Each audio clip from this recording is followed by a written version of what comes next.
Good evening and welcome to the programme that's done for Friday and Saturday nights what 10 pints of lager does for Sunday mornings. The news this week in the Midlands. Police witnesses are brought in for the appeal against the Birmingham Six. Sport and speculation is ended as Williams-Renault reveal their low-cost replacement for Nigel Mansell. And finally, bored by continued calls for a referendum on Maastricht, John Major comes up with a more interesting way for the two factions to decide.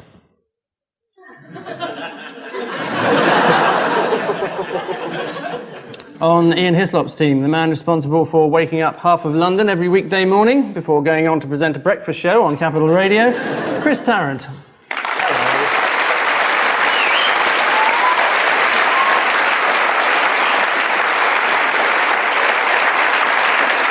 And with Paul Merton this week, a writer and actress who's tonight enjoying the first break from her tiny, chubby, hairless baby, which is why we decided to not put her on Ian's team. Please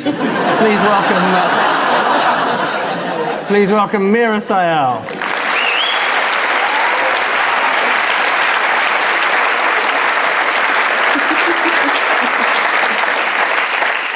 So let's gently part our legs as we prepare to leapfrog into round one. 2 bits of film per team to watch, digest and regurgitate. Ian and Chris, where did this used to be? Don't know, missed this. That was the Dalai Lama. Windsor. Yes. One of the theories this morning was that it was started by an aerosol. It'd have to be a bit of an aerosol, really, wouldn't it? I thought it was the Queen who accidentally started it. She was trying to get rid of her cold by keeping the room warm but well ventilated. Who told you that, Paul? You did. Oh, it's true, actually. Yeah. Well, the other ones, it's Prince Edward leaving the iron on, wasn't it? I think if we looked at the Queen Mother's Carmen rollers, they might tell a story. It is, of course, the conflagration at Windsor Castle and the tax changes that followed it entirely by coincidence. The Queen has now agreed to pay income tax. Well, that shouldn't be a problem for a woman of her means. And council tax on every house she owns. That could bankrupt the royal family. At Windsor Castle, fire chiefs investigating the blaze discounted early reports that a cigarette was responsible, but not before Thames Valley Police had come up with a full confession signed by a packet of Rossmans. The fire was so fierce that 2 days later, 30 firemen were still said to be looking for hot spots. Princess Margaret immediately declared herself available. Prince Andrew offered his mother the use of his home, Sunninghill, saying it would be perfect for the Queen. Yes, I'm sure she'd love a pint of creme de menthe from the fur-lined drinks cabinet, and then relieve herself on the tartan lavatory that plays stand and deliver when you lift the seat up.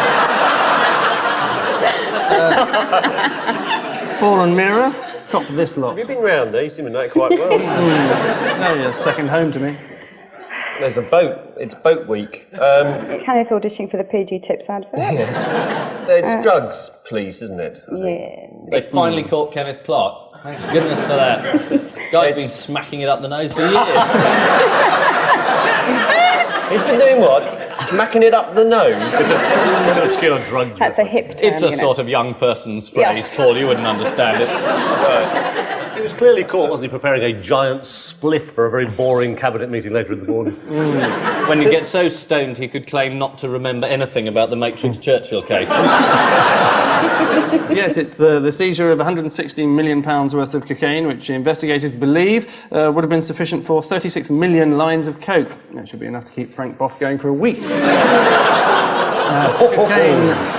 Week after week, there it is, the cheap, unnecessary, vicious, unpleasant, True. quite amusing remark. And you picked on Kenneth Baker, or was it Kenneth Clark in that film? I can't remember. Kendall. Kendall. Yeah, And not before time. He's been smacking it up after centuries. The first news with Kenneth Kendall. That programme Treasure Hunt started off as the news, but he had so much stuff up there that... yeah, they had helicopters in. Can I hear a lawyer panicking somewhere? A police spokesman guaranteed that the drugs would be safely disposed of and praised the work of the Marine Commandos and the giant giraffe in the marmalade top hat. Ian and Chris, the beginnings of a beautiful friendship for you. Oh, it's Bill Wyman and someone's daughter. Oh, it's the word. It's Bill and Mandy, isn't it? Separating sadly at the end of a 5-night marriage. Was it a Yes. 5-night marriage? Well, it was 5 days, but the nights seemed to be the bit the tabloids have concentrated on, as indeed have I. She expected 5 million, she got 5 quid. I don't know what you get. 500 grand she had to muddle by on. That's right. 100 grand a night. So for that money, I'd marry Bill Wyman. And why was it so little? Why did she not get... We're talking about the amount of money. That's probably why the marriage collapsed, in fact. She kept asking me that. And apparently they all went out for a fish and chip supper afterwards. Well, the others ate, she just sucked the newsprint. You know. Yes. That's true. That's true. It is quite a big in the meal for her paper. as well, actually. This is Mandy Smith, who, after telling lies in court this week, only came out with a £250,000 house and a £130,000 lump sum. Family friends said it was despicable what Bill Wyman did to a 13-year-old girl. It's perverted. And all her mother could do was stand by helplessly, move into the luxury home and go to a lot of celebrity parties with them. The settlement is believed to include a clause preventing Mandy from publishing her day-to-day diary, so the literary world will be robbed of attended premiere, went to nightclubs, signed autographs, did chemistry homework. The suggestion that Mandy Smith studied chemistry is totally ludicrous. It is absurd, isn't it? It should be biology, of course. Not even GCSE. How old is she now? Anyway, Should be how old is bloody she now? archaeology with Bill Wyman. About 21.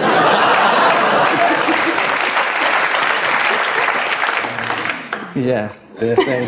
The divorce came about after Wyman confessed to committing adultery with an unnamed woman. That was rather cruel of the woman's parents.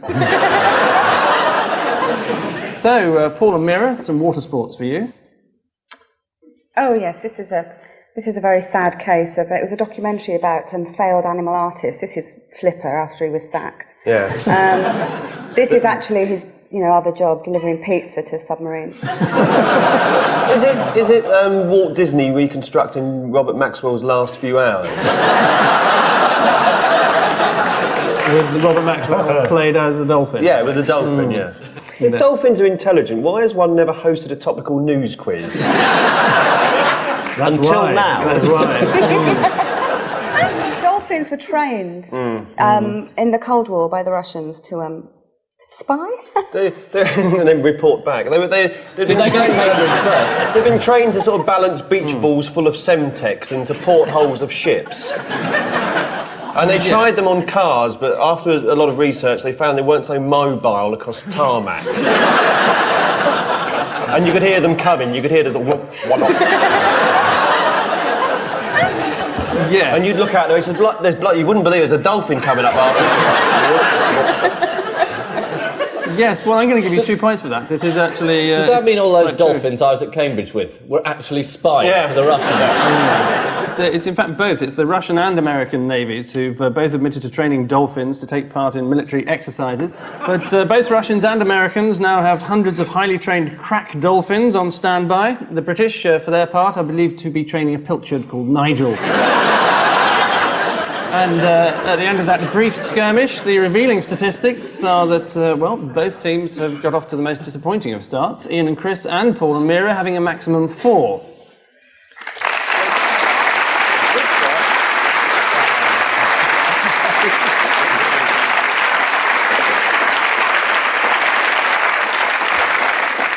Round 2 is literally the next round, but before that, a chance to whet our appetites in anticipation of the entertaining captions our teams are later going to suggest for the following photographs. Ian and Chris, this is yours. Paul and Meera, you can have that. And you have 45 minutes, starting 20 minutes ago. So, one headline each is all our panels now have as a clue to the accompanying tabloid story. Paul, the usual high standard of wordplay for you. Faster than a speeding pullet. This is a thing, when they test new makes of aircraft, new designs of aeroplanes, they fire frozen chickens at them at 60 miles an hour to test the plane's ability to withstand being hit by a frozen chicken. Because more planes are lost through hitting frozen chickens than almost any other cause. It's irritating to concede that that's absolutely right. 2 full marks. Frozen chickens were chosen to simulate eagles and vultures that could strike the plane during a flight. They're the eagles and vultures that fly around trussed up with string, with paper frills on their feet and their heads round up their bottoms. An Airbus spokesman explained they explode on the windshield and we can see what the bones do and how the skin is splattered. The vegetarians are up in arms and they're demanding they fire aubergine bakes at them instead. Of course, Fair point. Anyone who's eaten on British Airways wouldn't wait for a chicken to hit the windshield. They'd be so pleased to see something edible go past, they'd grab it for their dinner. Meera, a story within a story for you. Privacy protest over the man who came unstuck with glue. Oh, yeah, this is the man that superglued his bum. It's an easy mistake. I've done it myself many times. In fact, sometimes it's the only effective way to say no, do you know what I mean? In fact, this is the second case of annus horribilis this week, I think.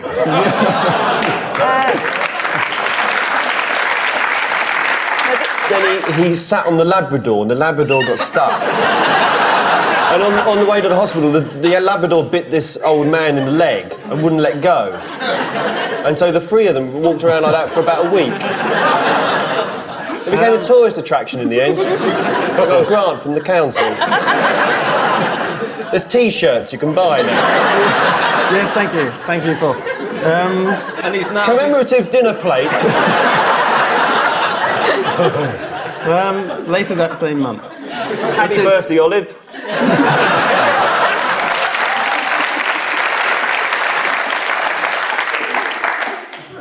Yes, it is 2 full points. It's objections in Parliament over the press treatment of a Mr. John Blore, who accidentally superglued his buttocks together. Sort of crack and glue epidemic of a different sort. The story appeared the next day under the headline, "R. John's gone potty and glued up his body." No, it didn't. And the Financial Times wasn't the only paper to cover it. The glue which his wife had been using to mend a shoe was evidently in the bathroom next to his hemorrhoid cream. As a result of the mix-up, the shoe has now been admitted to hospital with an anal disorder. Chris, the oldie headline for you. Gift shoppy plan rots cradle of democracy. This is Bill Wyman's protest about a souvenir shop being planned overlooking his bedroom. No, it isn't. This is the plan to cite a gift shop in the cradle of democracy. Yes. Which, as anyone knows, is Athens. Yes. So, or it's the House of Commons. Which one do you want to go for? Bill Wyman. Frank Boff usually pleases you. Really? I didn't know. Does Eric know about this? The answer is that part of the Houses of Parliament is to be turned into a shopping mall with craft stalls, beef eaters and oldie tea shops. Annie's Bar, where MPs meet journalists, is to become a female changing room. What's the betting Paddy Ashdown gets the office next door and buys a drill. And finally in this round, Ian, another madman across the water, $5 billion Gaddafi gift has a twist in tail. It could be Gaddafi paying off the Queen's bill for Windsor Castle. Is this likely? Well, he likes a bit of fire damage. Paul or Meera? Is he sort of like he's going to pay, he said he's going to pay all the people of Libya £10,000 each or something? That's just stupid. Oh, he still said it, though. Yes, you are right. It's Colonel Gaddafi, who's announced that every family in Libya is to be given $10,000. Never happened over here. He also announced there would be no salaries, no employees, and no public services. Ah, not quite so different then. Which intriguing thoughts bring us inevitably to the end of the secondary round, and the situation is this. That Ian and Chris were beginning to flounder with 5, and Paul and Meera are soaring skywards with 10.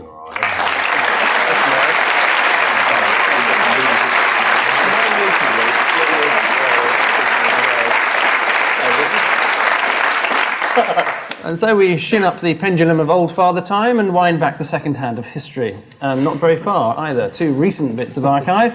Ian and Chris, simply what happened next. Unaccountably, the Republicans had staged a fundraising dinner in a nightclub called Bimbo's. It was a coast-to-coast television hookup.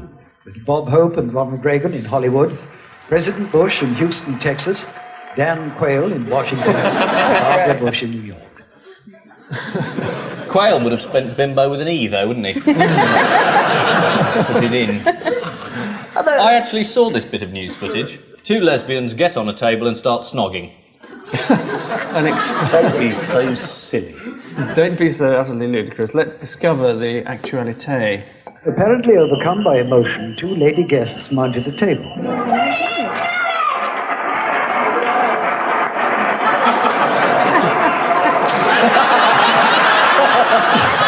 Good one. Yes, it's two protesting lesbians at the Republicans' Hollywood fundraiser. It rather put a spoke through the traditional Hollywood way of going about things. The two girls were taken away and charged with spontaneity. Paul and Meera, our first ever piece of archive from Sky News for you. Patrick Clark's son, 24-year-old Stephen, was cleared of all charges, but was not in the mood for celebration. A bit tricky if you haven't got a satellite dish, this, isn't it?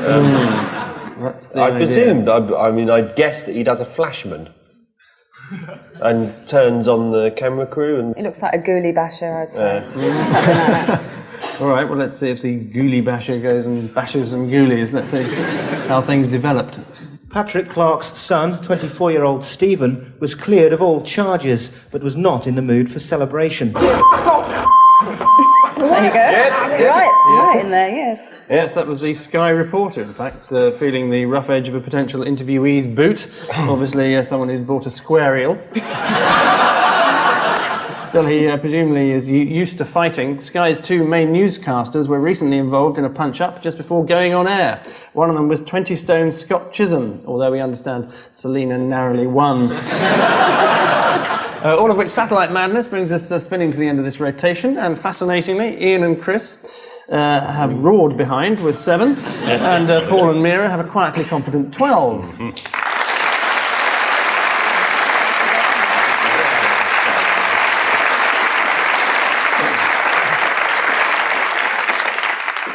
And so we hop, skip and stumble into our celebrated Odd One Out round. 4 popular figures from the world of entertainment. Who is the Giles Brandreth?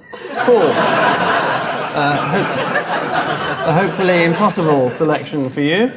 Ian Paisley, Valerie Singleton, Yasser Arafat, and the Irish football team.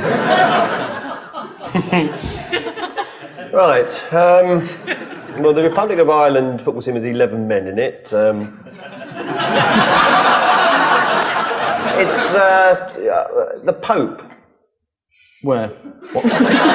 They've all met the Pope, apart from Ian Paisley. It's a perfect answer. Damn.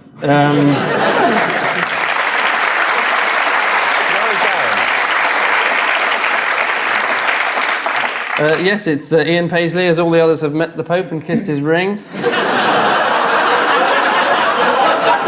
I think that's like taking things too far. You know? It's all right letting him know that you're pleased to see him. But... That's what you have to do. When you meet the Pope, it's expected. Meera, who is the ugliest of them all?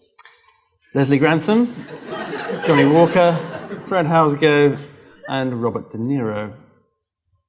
Who's Johnny Walker? Johnny Walker, he's a disc jockey, isn't he? Yes, you wouldn't have heard of him. No. Yeah, he's only been around for about 30 years. Robert De Niro's a film actor. Film is an invention around about the turn of the century. You project light through celluloid and it gives the impression of moving pictures. It's Taxi Driver, isn't it? Isn't it? Mm-hmm. Leslie Grantham and Fred Housego are ex-taxi drivers. Robert De Niro played a taxi driver, and Johnny Walker doesn't go in taxis because he walks everywhere, but he's the other one out. Isn't it rather more unpleasant than that? Wasn't Johnny Walker, presumably was a taxi driver, and Leslie Grantham had a rather unpleasant incident with a taxi driver, did he not? Some say it was murder. The jury thought so. Yes. I'll give both of you one. It's Leslie Grantham. That's what he said. And the taxi driver wouldn't give him the money.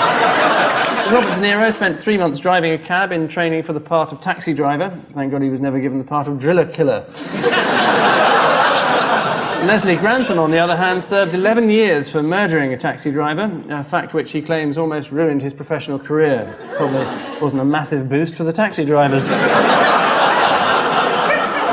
Chris, your handful of jollies.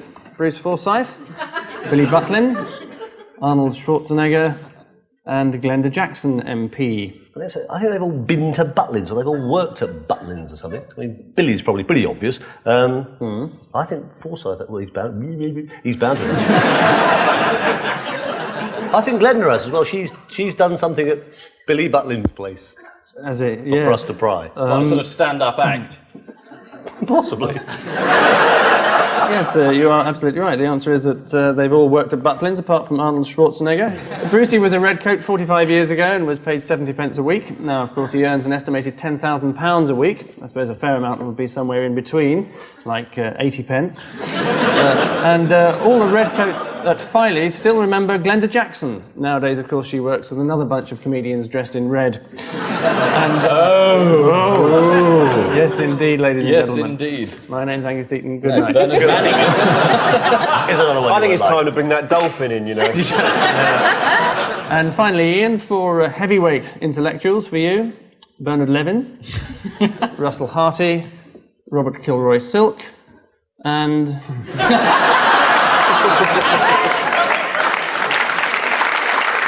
Sooty. They've all had Harry Corbett's hand up their bum. Apart from... Except for Sooty. Yeah. Looks like Bernard Levin's picture was taken while it was happening.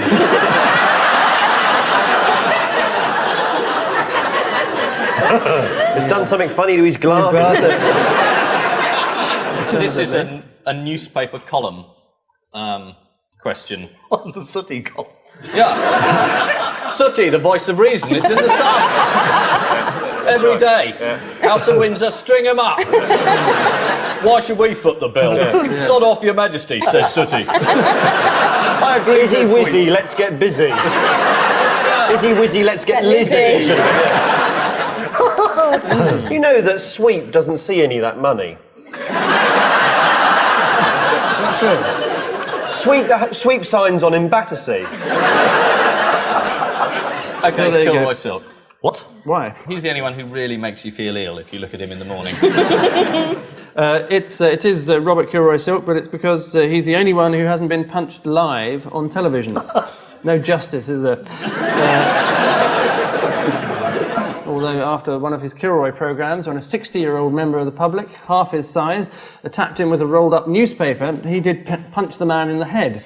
Mind you, see what happens after this show. Which battery of assaults brings us to the end of this round of odd ones, and our sympathy goes to Ian and Chris, who have a virtually untenable 11, and Paul and Meera have an upwardly mobile 15.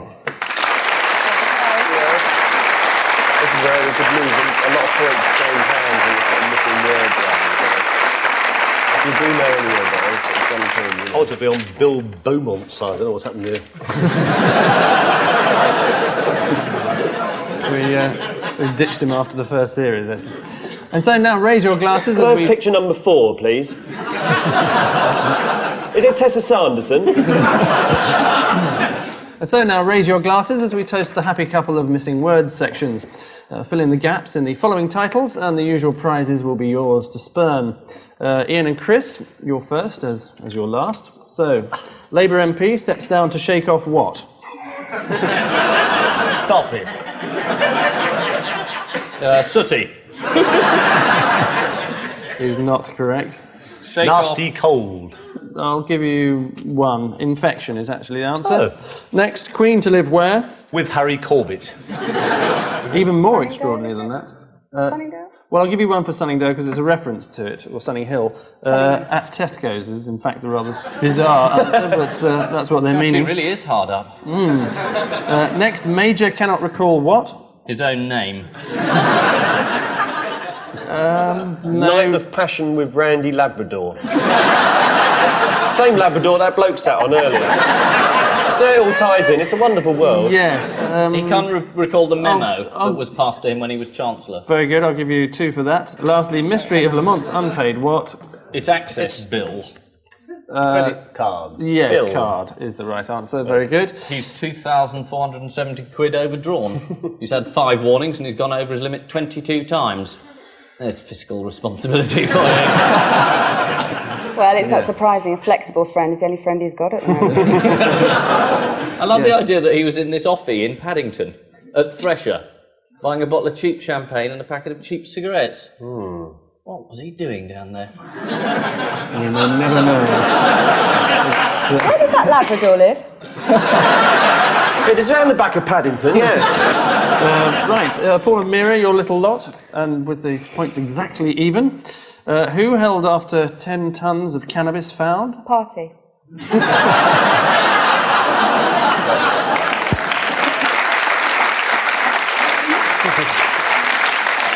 Excellent answer, but not unfortunately true. Ian Botham. No, I'll give you the answer, which is 6. Next, Ratner pays what for decanter joke? Price, I suppose. Wholesale. Price is correct. Well Ratner done. paid Barry Cryer for that joke. Heseltine joins attack on what is the next one? Defenceless pensioner.